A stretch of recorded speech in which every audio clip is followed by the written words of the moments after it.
Un bonjour spécial à tous les mégistes de Madagascar en cette fête du Saint-Sacrement. Vraiment bonne fête. Bonne fête spécialement en ce temps d'épreuves, de difficultés, temps de pandémie qui a poussé à plus de solidarité, plus de proximité avec les plus vulnérables, plus de créativité aussi pour pouvoir continuer à garder du lien et à pouvoir aider les uns et les autres à vivre le style du Mège, qui est le style du Christ, de l'amitié avec le Christ. En tout cas, voilà, un message de bonne fête à vous tous. Je sais que vous avez préparé un certain nombre de choses pour vivre cette belle célébration. Je vous rappelle que notre chemin, l'amitié avec le Christ, s'inspire de ce qu'on appelle le chemin d'Emmaüs. L'expérience qu'ont vécue les disciples d'Emmaüs. Vous vous souvenez? Ils étaient sur la route. Et sur la route, en chemin,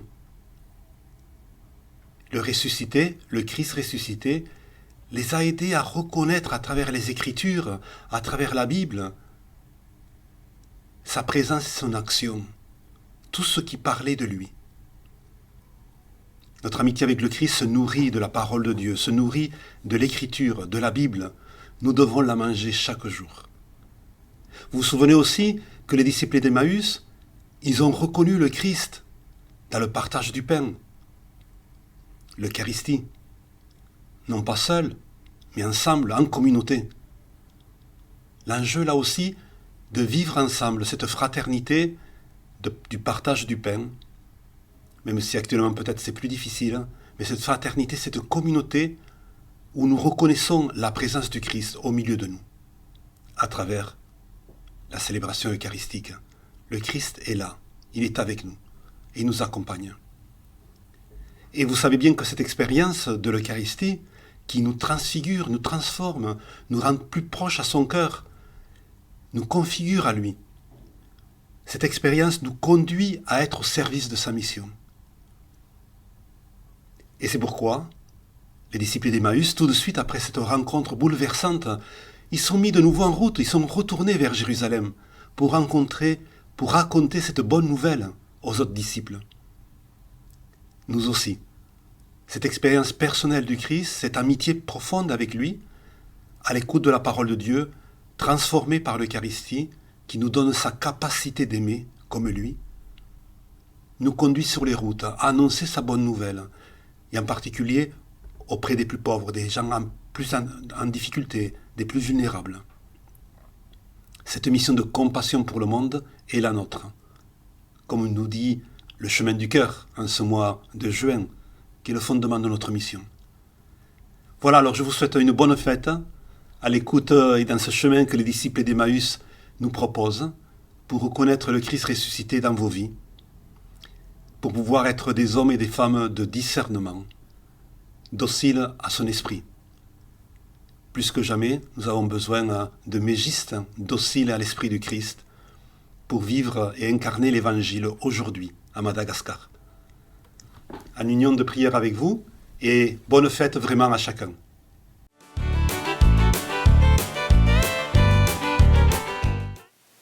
Amin'ny anaran'ny foibe nasionaly ny afafy FET eto Madagasikara sy amin'ny maha-aumône nasionaly ny tena koa no entiko miarahaba antsika rehetra tsy akanavaka nahatratra ity andro lehibe ity izay nankalazantsika ny andro ny afafy FET maneran-tany sy ny tambazotra-pivavahan'ny Papa maneran-tany ihany koa izay fototra ny avian'ny afafy FET.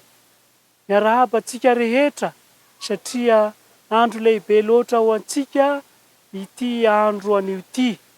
Ny Eucharistie tokoa no fototry ny fiainantsika kristianina ary mbola ny Eucharistie ihany koa no anarana entintsika mitory ny vaovao mahafaly hatraizatraiza eo amin'ny fiainantsika manontolo mihitsy. Loha hevitra ny ainatsika sy ainatsika mandritra ity tao-pikatroana ity, indrindra atao amin'ny afafy FET dia ny hoe ao aminao ny loharaniko rehetra. Ny Eukaristia hoy isika no ambaran'izay teny faneva izay. Ny Eukaristia loharano ny fiainana kristianina. Koa dia faly mamerina an-trany sy maneho an-trany ny fiarabanantsika rehetra tratra izao fotoan-dehibe ankalazantsika ny vatana mandramasin'i Jesosy izao.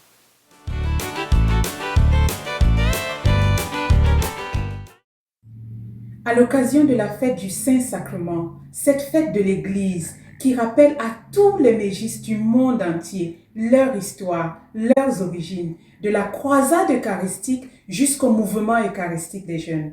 Je voudrais souhaiter de façon spéciale aux Mèges Madagascar une très belle fête, en cette occasion où ils font la relance officielle de leurs activités après une longue période de confinement. Bonne fête mégistes!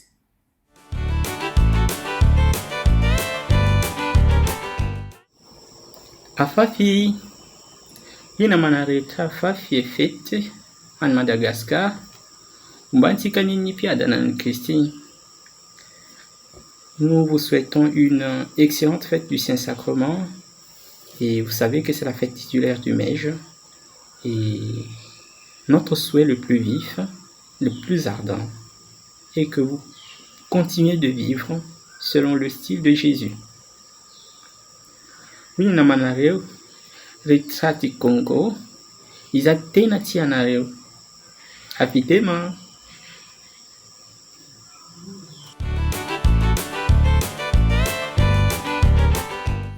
Enara dia amin'izao fankalazana maneran-tany ny andron'ny fety afafy izao dia miarahaba anareo voalohany indrindra aloha amin'izany fankalazana maneran-tany ny andron'ny afafy fety zany ary ny firarintsoa ampitaina aminareo amin'ny alalan'ny commission épiscopale pour l'apostolat de laïque dia ny hoe ny fahasoavan'Andriamanitra ho ao aminareo mandrakariva ny mpikambana rehetrarehetra, eo ihany koa ny mpitantana ara-panahy zany fikambanana masina izany.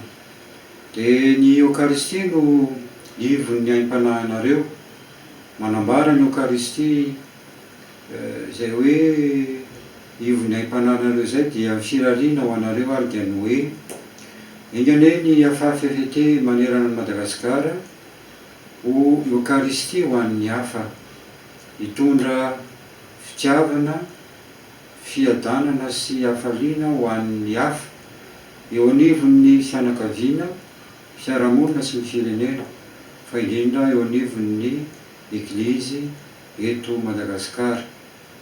Izay hoe manambara ihany koa fa mampiombona antsika ny Eukaristia hisy fiombonana hatrany ny afafy fety eto Madagasikara ary koa iombona tanteraka amin'ny afafy fety maneran-tany ny afafy fety eto Madagasikara.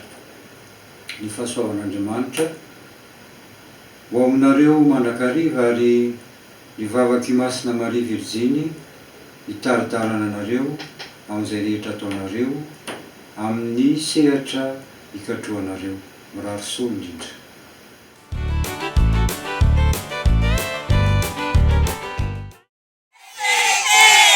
Amin'izao fetin'ny sakramenta masina izao dia faly zahay afafy fety ato amin'ny diocèse Toamasina, district'ny Vatomandry, miarahaba ny fety rehetra manerana ny Madagasikara, fa indrindra manerana izao tontolo izao. Soa zalahy fety izao, mamimamy izao,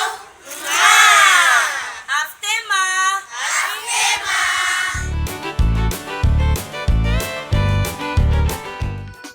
Akory aby ny fety eto amin'ny diocèse ny Fianaravo Antsinanana dia faly miarahaba antsika rehetra.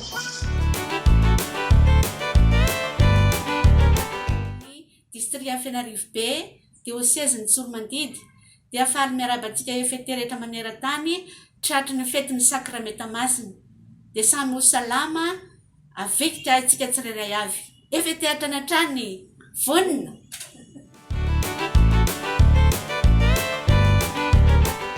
izay afafefety eto amin'ny diocèse n'Antananarivo dia faly miarahaba antsika mpikambana rehetra manerana ny nosy amin'izao andro lehibe ankalazantsika amin'ny fety ny sakramenta masina izao, ary mirary sosiny tsara ihany koa mba hatratra ny farantsika amin'ny fanarahan'Andrian'i Jesosy amin'ny sakramenta masina.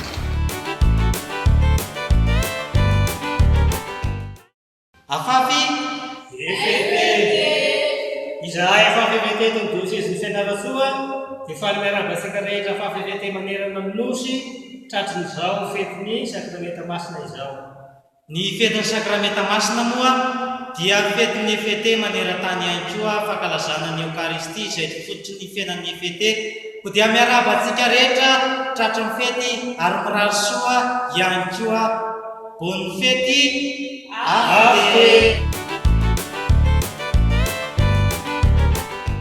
Satila kri mitany kri afafy efete diocèse n'Ambatondrazaka faly miarahaba antsika efete rehetra manerana nosy nahatratra ny fetin'ny sakramenta masina manera-tany.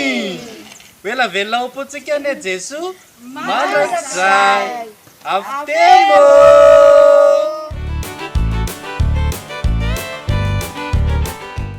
Amin'izao fetiny sakramenta masina izao dia mahafaly anay eto amin'ny diocèse n'Antananarivo ny miarabanareo rehetra izay natratra sy mankalaza izao fetiny sakramenta masina izao. Dia ingany Jesosy Kristy Eukaristia izay indraisitsika androany mba ho tena ohatra velona ho antsika rehetra afafy efete manerana ny nosy dia ho tena Kristy mandehandeha tokoa tsika. Dia mirary soa dia mirary fety sambatra ho antsika rehetra.